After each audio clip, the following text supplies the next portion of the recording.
Hello writers, welcome back to my channel. My name is Sandra. I share my writing tips, my creative journey, as well as writing advice. Today I want to talk about a writing question that's been asked a lot, and it's what does it take to become a full-time writer? According to me, I think that there are 5 special ingredients that can make you become a full-time writer. So without further ado, let's dive in.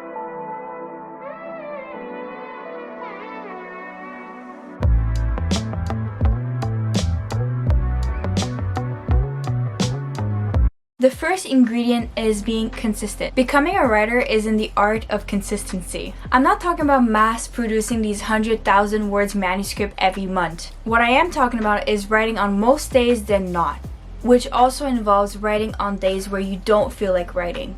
Because at the end of the day, if you want to be a full-time writer, you do have to treat writing as a job. But when I mean being consistent, it can also involve like doing things where you are always constantly reminded about your writing and you're constantly churning ideas and you're constantly involved in the things that you write about. So as in, like, even if you're not writing one day, at least take some time off and think about different scenes, or read something that's related to the topic that you're writing about. Do something that's always going to inspire you to continue writing and to make your writing easier in order to be able to write every day and write more consistently. Writing is not a sprint, but for those who make it as a full-time writer, the most common denominator is that they actually keep writing and they don't stop writing. But writing every day is not all that it takes to become a full-time writer.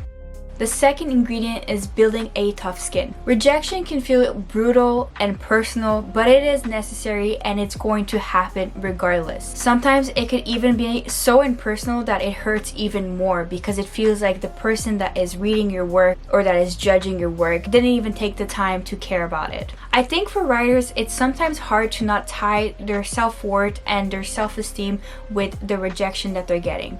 It's true that the work that we produce are works of love and works of labor, and sometimes they're works of love and sometimes they're just works of labor, but it still feels so personal to get rejected, but it's a key process. Sometimes rejection is very much necessary. It actually allows you to build a tougher skin and to understand that sometimes your work is just not resonating with some people. It can also sometimes motivate you to make the right changes and to actually better your work and better your craft. If you lose hope after the first negative rejection or negative criticism, then you'll never make it and you'll never be cut out to be a writer. At the end of the day, art is subjective, but it has some objective value. But you should also remember that you're the one that ascribes value to the works that you're producing.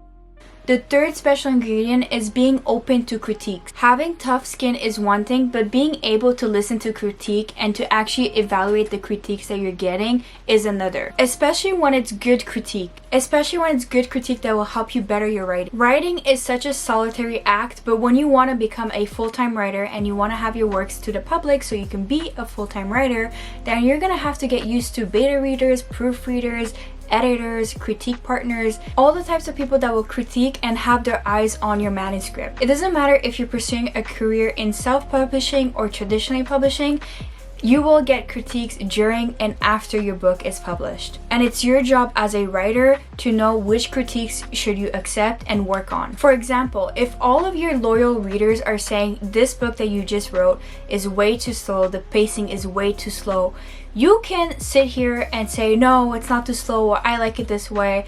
But at the end of the day, you risk losing half of your readership because you didn't want to listen that the pacing might actually be too slow and you're just being unreasonable because you don't want to change things or you think it's perfect the way it is.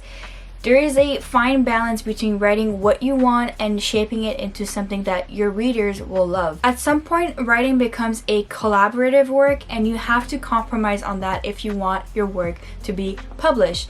Or you could ignore them, but you still risk having bad critiques and you have to be able to accept them for what they are. I hope that everyone understands here when I say bad critiques, I don't mean disrespectful critiques or critiques that attack the authors directly. Those have no room for what I'm talking about. But it can be that you receive hateful and bad critiques, and that in those cases, you really need to have a tough skin and you really need to be ignoring and not engaging in that hateful speech because that's not good criticism.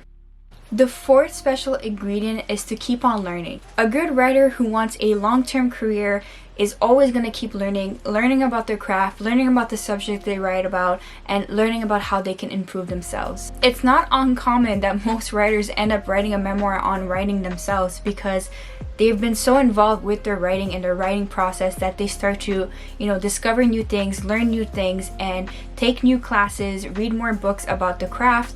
And I think that's what makes a writer amazing, when they can grow through time and through their writing. Another facet of learning is obviously reading. I know I'm so repetitive when it comes to reading, but it is true. When you read more books, even if it's nonfiction or fiction or books on craft, it actually helps you to become a better writer. It actually helps you understand what you're doing different from other people. It can even help you develop your own writing voice.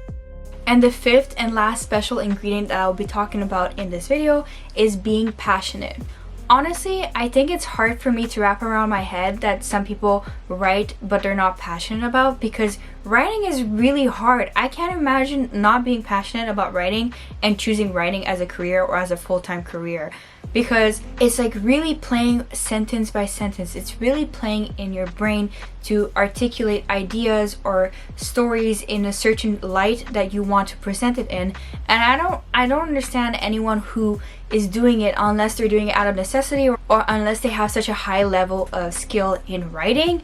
Then I don't know. If you want to really be a full-time writer, you have to be loving writing, in my opinion. And it's not just enough to love writing, but you have to keep the passion that you have for writing.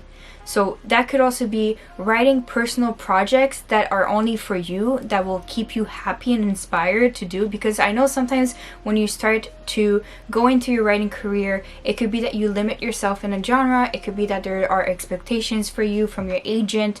So it's really important to still have that passion and that love for writing, even if it's just for personal use, even if it's just, journaling, even if it's just writing poems for fun. I think you always have to keep passionate about the things that you're doing, and especially for writing. And I think part of the reason why people are so passionate about writing and why writing is so fun is because you can always have fun with it. You can always experiment new styles, new things, new themes, new topics, new research, and that's what makes writing so unbelievably incredible. So I think it's good to keep the passion alive. I think sometimes it's good to test the boundaries of what we can do and what we have written in the past. So honestly, don't be afraid to do that, especially if you want to be a full-time writer. So those are my 5 personal ingredients as to what it takes to become a full-time writer, or to maintain being a full-time writer. So I hope you enjoyed. I hope this inspired you. I hope this actually refreshed you on what it actually means to be a writer. It's so much more than just writing. It's so much more than just being successful. It's so much more than that. It's like, it's something that actually kind of bleeds into your life in the best way possible. Honestly, don't be afraid to start small and then work your way up. And also don't be afraid to keep writing as a passion for now, or just keep writing on the side for now until you're ready. Because if you force yourself, you're probably gonna fall out of love with writing. You really need to do what's right for you and do what's right for your writing. So everyone has different journeys. So I encourage you to take these advice with a grain of salt. Take them if they help, discard them if they don't help, and share your own advice if you'd like. As always, if you like this type of video, like, comment, and subscribe. There will be more writing videos on my channel every Wednesday and Friday, and also other writing videos.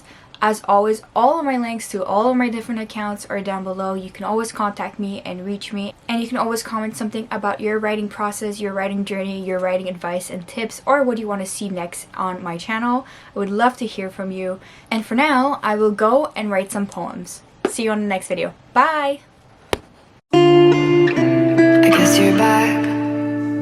Are you gonna tell me where you went? All the messages I sent with no reply.